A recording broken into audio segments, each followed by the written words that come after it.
નમસ્કાર દર્શક મિત્રો, હું છું એડવોકેટ સોનલ બારિયા. આપ સર્વનું સ્વાગત છે મારી ચેનલ લીગલ ભવિજ્ઞાનમાં. દર્શક મિત્રો, હમણાં થોડા સમય પહેલા જ મેં બાના ખાતની અંદર તમારે કયા કયા મુદ્દાને અવશ્ય લખવા જોઈએ તેના વિશેનો વિડીયો બનાવ્યો હતો. તો ઘણા બધા મિત્રોની કોમેન્ટ્સ છે કે બાના ખાતના જે નિયમો છે, બરાબર છે, જે કરાર છે પૂર્ણ થાય ત્યારબાદ આગળનો જે બાના ખાત છે તેને રદ કેવી રીતે કરવો. તો ચલો દર્શક મિત્રો, આજે આપણે તેના વિશેની માહિતી મેળવીએ. તો દર્શક મિત્રો, આગળ વિડીયો તમે જોશો તો તમને ખ્યાલ આવશે કે આ વિડીયોમાં હું શું કહેવા માંગુ છું. તો આગળનો વિડીયો પણ તમે જોઈ લેજો.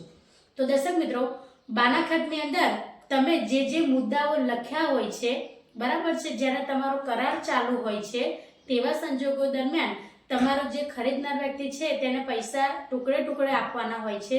તો એ સંપૂર્ણ જ્યારે આપી દે છે અને તમારો જે દસ્તાવેજ છે એ તમારે કરી આપવાનો હોય છે, તો ત્યારબાદ તમે જે બાના ખાતની અંદર જે પહેલાનું લખાવ્યું હોય છે એને રદ કરવું એ આવશ્યક છે.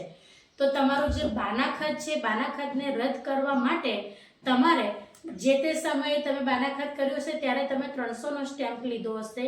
તો ત્યારબાદ પણ દર્શક મિત્રો, બાના ખાતને રદ કરાવવા માટે પણ તમારે 300ના સ્ટેમ્પ લેવો પડશે. અને એની અંદર બાના ખાતને રદ કરાવવા માટેનું જે ડ્રાફ્ટિંગ હોય છે કે એની અંદર કેવું લખવાનું હોય છે, બરાબર છે, એ દર્શક મિત્રો તમારે ગરવી જે વેબસાઇટ છે ગરવી ગુજરાત તેની ઉપરથી તમને મળી રહેશે. તો તમે તેના અનુસંધાનની અંદર તમારે જે પોઈન્ટ છે તે તમે તમારી રીતે લખી શકો છો કે આ રીઝનથી અમારો જે પણ કરાર હતો એ પૂર્ણ થઈ ગયો છે, એટલા માટે જે પહેલા કરાવેલો જે બાના ખાત છે એને અમે હવે રદ કરીએ છીએ.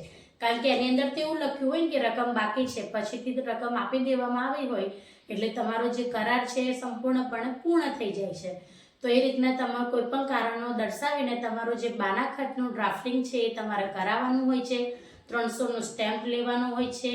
અને દર્શક મિત્રો, તમે જે રકમ દર્શાવેલી હોય છે અવેજની એટલે કે ધારો કે તમારી જમીન છે, તમારી જમીનના તમે 5 લાખ રૂપિયા દર્શાવ્યા છે, તો 5 લાખ રૂપિયાના જે છે એનો 1% લેખે તમારે એની જે સ્ટેમ્પ ડ્યુટી છે તે ભરવાની હોય છે.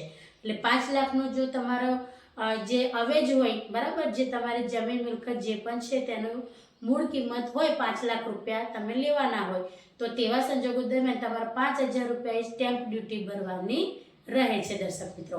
તે ઉપરાંત જે પાના છે પાના પ્રમાણેના પણ અલગ અલગ પૈસા ભરવાના હોય છે. એટલે તમારે 300નો સ્ટેમ્પ લેવાનો છે.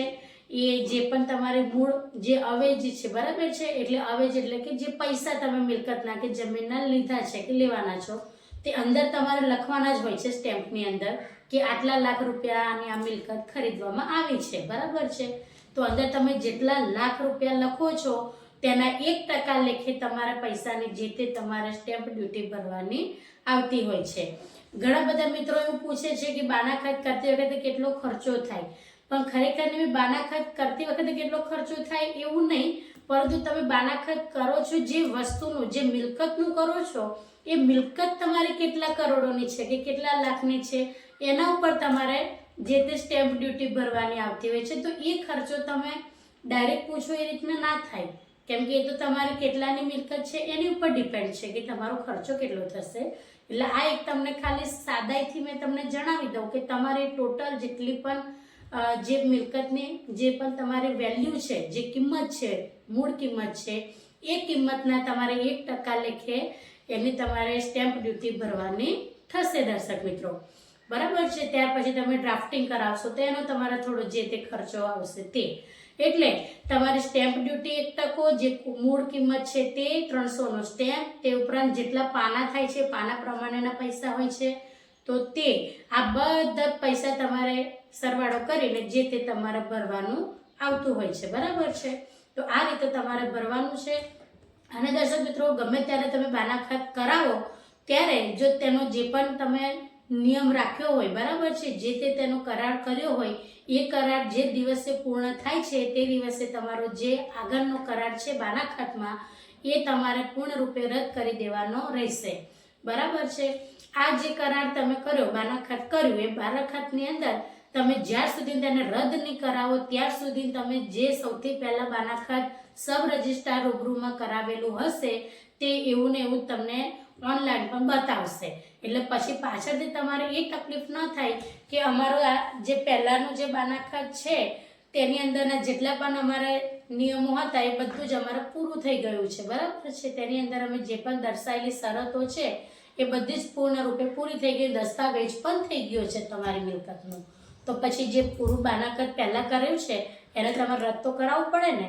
એટલે હંમેશા ધ્યાન રાખો કે જ્યારે પણ તમે કોઈ પણ રજિસ્ટર રૂબરૂમાં તમે જ્યારે પણ બાનાખત કરાવેલું હોય પહેલાં અને રકમ અડધી બાકી હોય અને પૂરી રકમ આપ્યા બાદ એ તમારો જે પણ કરાર છે, જે બાનાખતની અંદર દર્શાવેલી રકમ છે પૂર્ણ રૂપે જે વેચનાર વ્યક્તિ છે તેને મળી જાય અને ખરીદનાર વ્યક્તિને દસ્તાવેજ તમે કરી આપો છો, ત્યારે તમારે સબ રજિસ્ટ્રાર રૂબરૂમાં જઈને જે પહેલાંનો કરેલો બાનાખત છે તેને પૂર્ણ રૂપે રદ કરી દેવો જોઈએ.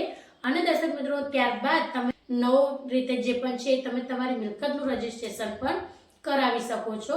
એટલે બાનાખતને તમારે અવશ્ય રદ કરવાનો રહેશે. જો દર્શક મિત્રો વિડીયો સારો લાગ્યો હોય તો તેને લાઈક કરજો, શેર કરજો અને ચેનલને સબસ્ક્રાઈબ કરજો. આજના માટે આટલું જ. જય હિન્દ, જય ભારત.